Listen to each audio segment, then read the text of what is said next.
Hello friends, welcome to JSK pharmacy channel. आज हम बात करेंगे ऑफ्लॉक्सासिन के बारे में और ऑफ्लॉक्सासिन को किस बीमारी में इसका यूज करें, इसकी साइड इफेक्ट्स और किस बीमारी में इसका उपयोग ना करें, इसके बारे में आज बात करेंगे। पहले हम बात करते हैं पेडियाट्रिक्स के लिए यूज की जाने वाली सिरप के बारे में।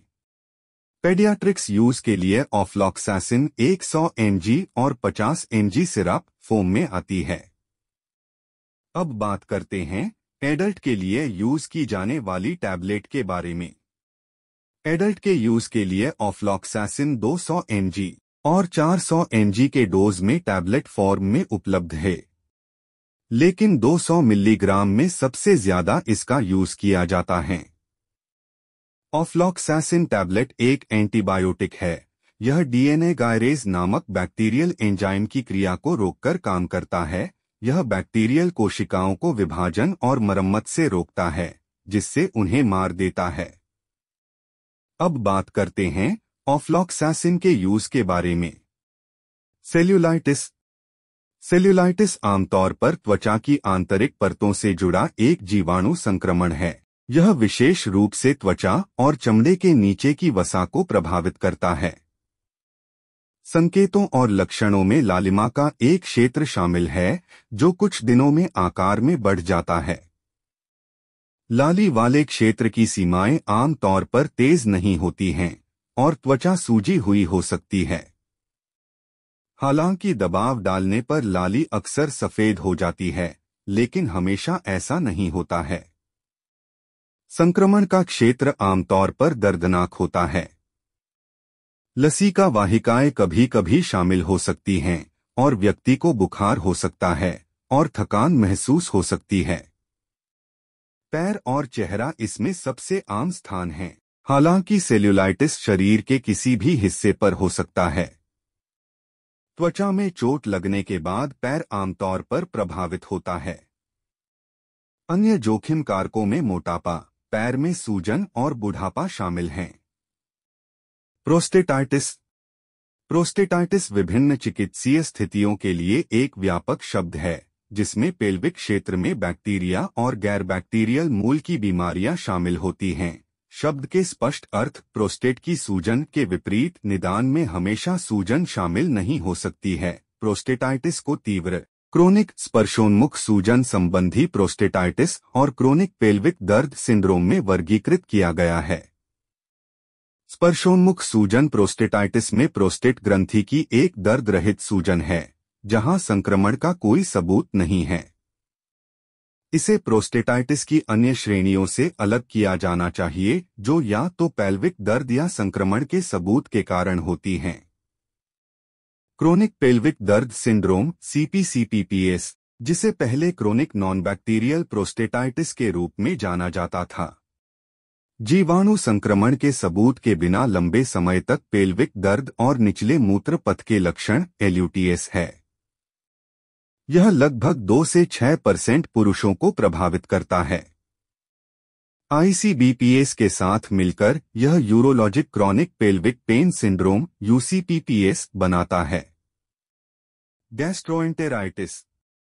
गैस्ट्रोएंटेराइटिस, जिसे संक्रामक दस्त या केवल गैस्ट्रो के रूप में भी जाना जाता है, पेट और आंत सहित जठरांत्र संबंधी मार्ग की सूजन है। लक्षणों में दस्त, उल्टी और पेट दर्द शामिल हो सकते हैं।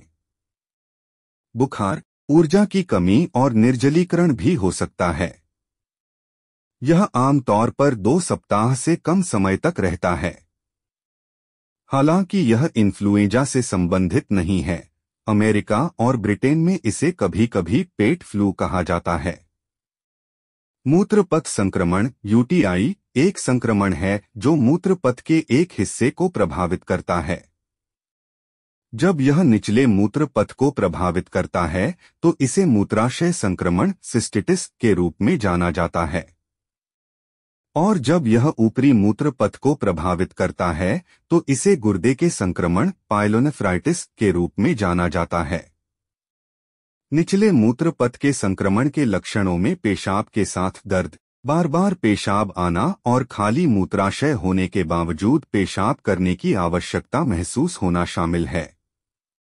किडनी संक्रमण के लक्षणों में आमतौर पर निचले यूटीआई के लक्षणों के अलावा बुखार और पेट में दर्द शामिल होता है। शायद ही कभी पेशाब में खून आ सकता है। बहुत बूढ़े और बहुत युवा लोगों में लक्षण अस्पष्ट या गैरविशिष्ट हो सकते हैं। प्लेग एक संक्रामक रोग है जो येर्सिनिया पेस्टिस जीवाणु से होता है। लक्षणों में बुखार, कमजोरी और सिरदर्द शामिल हैं। आमतौर पर यह एक्सपोजर के 1 से 7 दिन बाद शुरू होता है। प्लेग के 3 रूप होते हैं, प्रत्येक शरीर के अलग अलग हिस्से को प्रभावित करता है और संबंधित लक्षण पैदा करता है। न्यूमोनिक प्लेग फेफड़ों को संक्रमित करता है, जिससे सांस लेने में तकलीफ, खांसी और सीने में दर्द होता है। ब्यूओनिक प्लेग लिम्फ नोड्स को प्रभावित करता है, जिससे उनमें सूजन आ जाती है। और सेप्टिसेमिक प्लेग रक्त को संक्रमित करता है और ऊतकों को काला कर सकता है और मर सकता है। निमोनिया नाक, गला और सॉफ्ट टिश्यूज जैसी बीमारियों के इलाज के लिए किया जाता है। ऑफ्लॉक्सासिन जैसे एंटीबायोटिक्स सर्दी, फ्लू या अन्य वायरल संक्रमण के लिए काम नहीं करेंगे। आवश्यकता न होने पर एंटीबायोटिक दवाओं का उपयोग करने से बाद में संक्रमण होने का खतरा बढ़ जाता है, जो एंटीबायोटिक उपचार का विरोध करता है। ऑफ्लॉक्सासिन टैबलेट का इस्तेमाल आपके डॉक्टर द्वारा बताई गई खुराक और अवधि के अनुसार किया जाना चाहिए। इसे खाने के साथ या इसके बिना, खासकर एक नियत समय पर लें। किसी भी खुराक को छोड़ने से बचें और इलाज का पूरा कोर्स पूरा करें, भले ही आपको बेहतर महसूस हो रहा हो। अगर आपको इस दवा की किसी सामग्री से कोई एलर्जी है, तो आपको इसका सेवन नहीं करना चाहिए। शायद ही कुछ लोगों को गंभीर एलर्जी प्रतिक्रिया हो सकती है, जिसके लिए तत्काल चिकित्सा ध्यान देने की आवश्यकता होती है। इसके लक्षणों में रैशेज, होंठ, गले या चेहरे की सूजन, सांस उखड़ना या चक्कर आना शामिल हैं। यदि आपको गुर्दे की बीमारी का इतिहास है, तो अपने डॉक्टर को बताएं। अब बात करते हैं ऑफ्लॉक्सासिन के साइड इफेक्ट्स के बारे में। ऑफ्लॉक्सासिन के सामान्य साइड इफेक्ट में मिचली आना, सिर दर्द, चक्कर आना, खुजली, अनिद्रा, नींद में कठिनाई, जन्नांग में खुजली, योनि में सूजन, फ्लेबाइटिस, इंजेक्शन वाली जगह पर रिएक्शन, दर्द, सूजन, लालिमा जैसे साइड इफेक्ट शामिल है। इस दवा से होने वाले अधिकांश साइड इफेक्ट में डॉक्टर की सलाह लेने की जरूरत नहीं पड़ती है और नियमित रूप से दवा का सेवन करने से साइड इफेक्ट अपने आप समाप्त हो जाते हैं। अगर साइड इफेक्ट बने रहते हैं और लक्षण बिगड़ने लगते हैं, या अगर आपके मल में ब्लड आता है, तो अपने डॉक्टर से सलाह लें।